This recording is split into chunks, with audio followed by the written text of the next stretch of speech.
خلیوں کا ایسا گروہ جو یکساں ساخت اور خاص کام انجام دیتا ہے بافت کہلاتا ہے۔ تو یہاں پر دیکھیے نباتاتی بافتوں کو دکھایا گیا ہے، حیوانی بافتوں کو کی ساخت کو یہاں پر بتایا گیا ہے۔ دیکھیے زندگی کا آغاز، تمام جاندار اپنی زندگی کا آغاز ایک ہی خلیے سے کرتے ہیں۔ ماں کے بطن میں ہماری زندگی کا آغاز بھی واحد خلیہ یا ایک ہی خلیے سے ہوا۔ یہاں پر ہم مثال لیں گے امیبا کی۔ وہ تمام حیاتی افعال انجام دیتا ہے جو اس کی بقا کے لیے ضروری ہیں، یعنی کہ امیبا سارے واحد خلیہ رہنے کے باوجود وہ تمام حیاتی افعال انجام دیتا ہے جو اس کی زندگی کے لیے، اس کی حیات کے لیے بے حد ضروری ہیں۔ واحد خلوی جاندار حرکت کر کے تغذیہ حاصل کرتے ہیں اور نشو و نما پاتے ہیں۔ واحد خلوی جانداروں میں حرکت اور تغذیہ، یہاں پر دیکھیے امیبا میں تغذیہ کو دکھایا گیا ہے۔ دیکھیے وہ کیسے اپنے سوڈوپوڈیا یا فہمی پیروں کو پھیلا رہا ہے، اور پھیلا کر اس نے ایک فوڈ پارٹیکل یا غذا کا ایک چھوٹا سا حصہ اس نے اپنے اندر سمو لیا ہے۔ اس طریقے سے واحد خلوی جاندار یعنی امیبا تغذیہ حاصل کرتا ہے حرکت کرتے ہوئے۔ واحد خلوی جانداروں میں نشو و نما، یہاں پر دیکھیے پہلے چھوٹا سا خلیہ بڑا ہوا، پھر اور بڑا ہوا۔ یہ کیا ہے؟ خلیے میں ہم نشو و نما کو دیکھتے ہیں۔ واحد خلوی جانداروں میں عمل نفوس پذیری، پچھلی جماعتوں میں ہم نے نفوس پذیری کے تعلق سے معلومات حاصل کی ہیں۔ نفوس پذیری کا مطلب سالمات کے اعلیٰ ارتکازی مقام سے ادنیٰ ارتکازی مقام کی جانب حرکت ہے۔ تو یہاں پر دیکھیے امیبا کے آس پاس آکسیجن کا ارتکاز اعلیٰ ہے، امیبا کے جسم کے اندر آکسیجن کا ارتکاز ادنا ہے۔ تو آکسیجن اعلیٰ ارتکازی مقام سے ادنیٰ ارتکازی مقام کی جانب ہوا، یعنی کہ آکسیجن امیبا کے جسم کے اندر داخل ہوئی۔ اس کے برعکس کاربن ڈائی آکسائڈ امیبا کے جسم کے اندر اعلیٰ ارتکاز ہے، اور آس پاس کے ماحول میں کاربن ڈائی آکسائڈ کا ادنا ارتکاز ہے۔ تو کاربن ڈائی آکسائڈ امیبا کے جسم کے اندر سے امیبا کے جسم کے باہر جا رہی ہے۔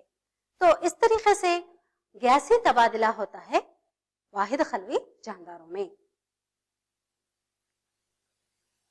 واحد خلوی جانداروں میں افزائش نسل کیسے ہوتی ہے؟ دیکھیے یہ واحد خلوی جاندار ایک خلیہ اچھے سے تغذیہ حاصل کر کے نشو و نما جب حاصل کر چکا ہے تو یہ بٹنے لگتا ہے، خلوی تقسیم ہونے لگتی ہے اس کے اندر۔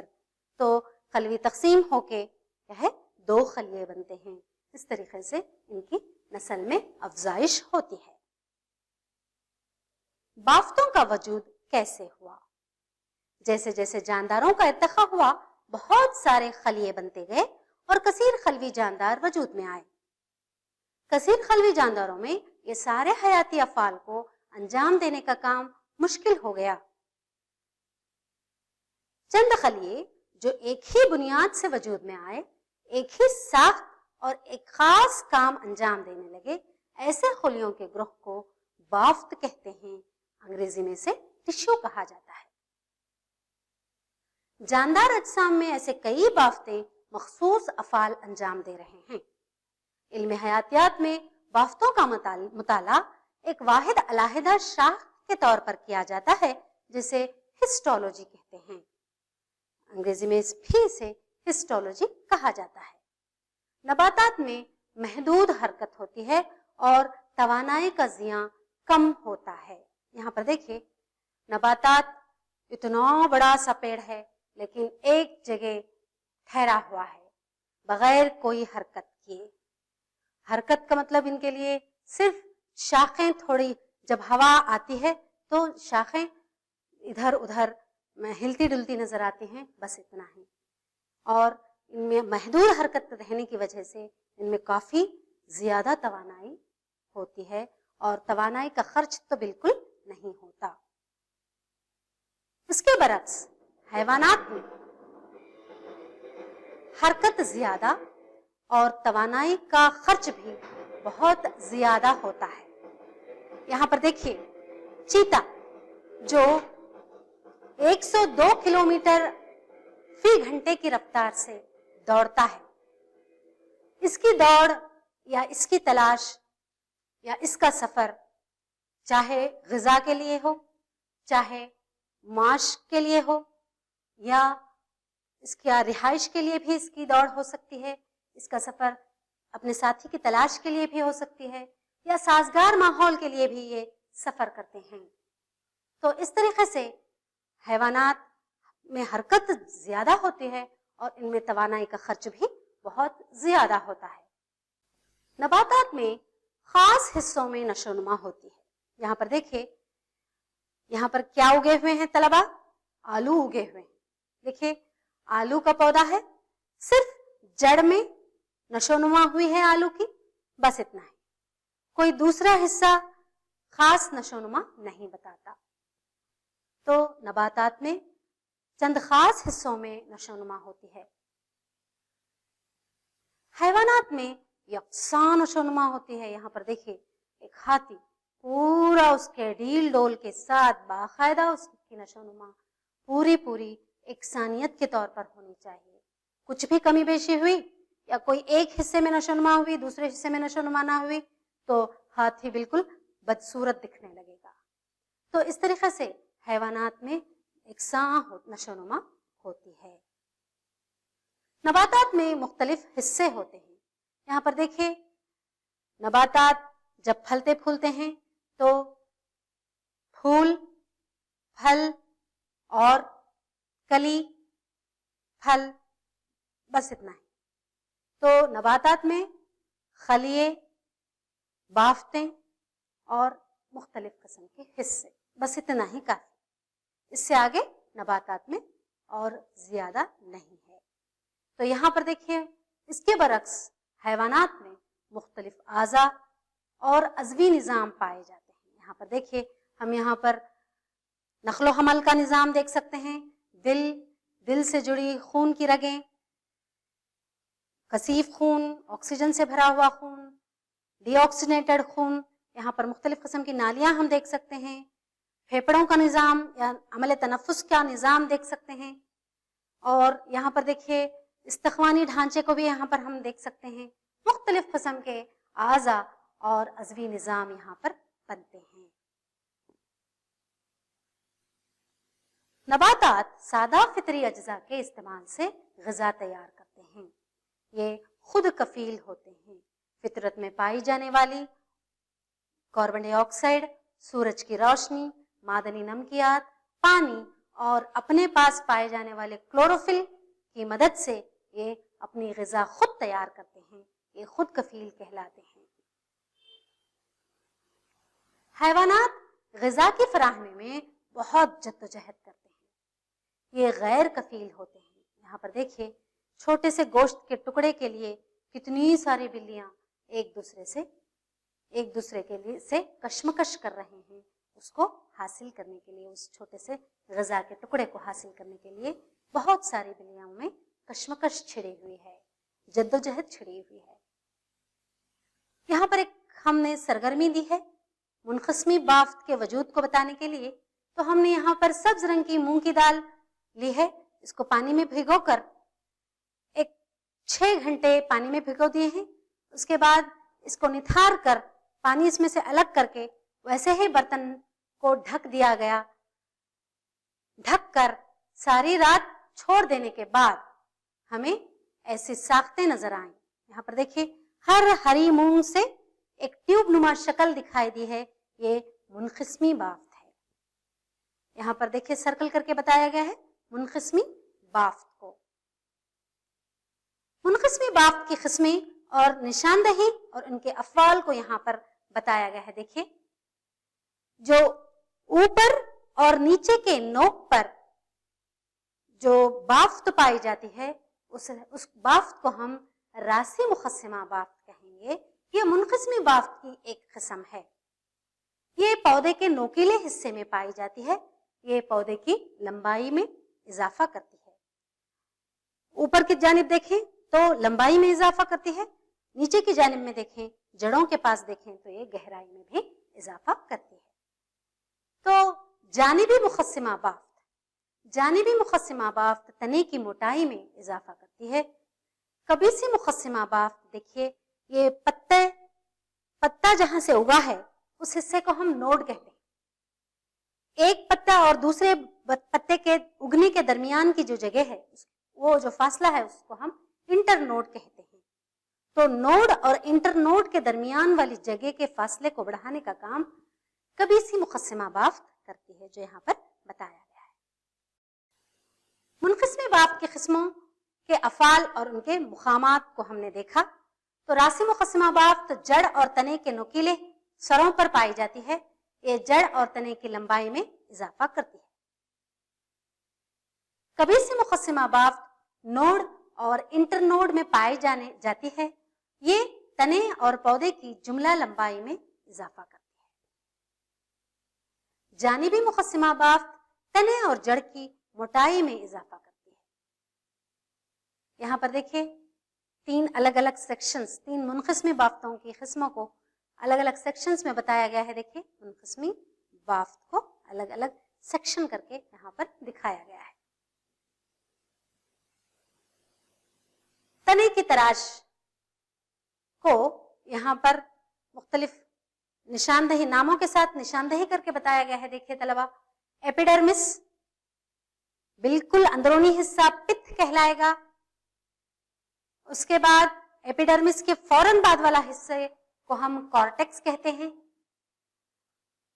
وہ جو زائلم ہے, زائلم, فلویم اور کیمبیم کی بھی یہاں پر نشاندہی کی گئی ہے.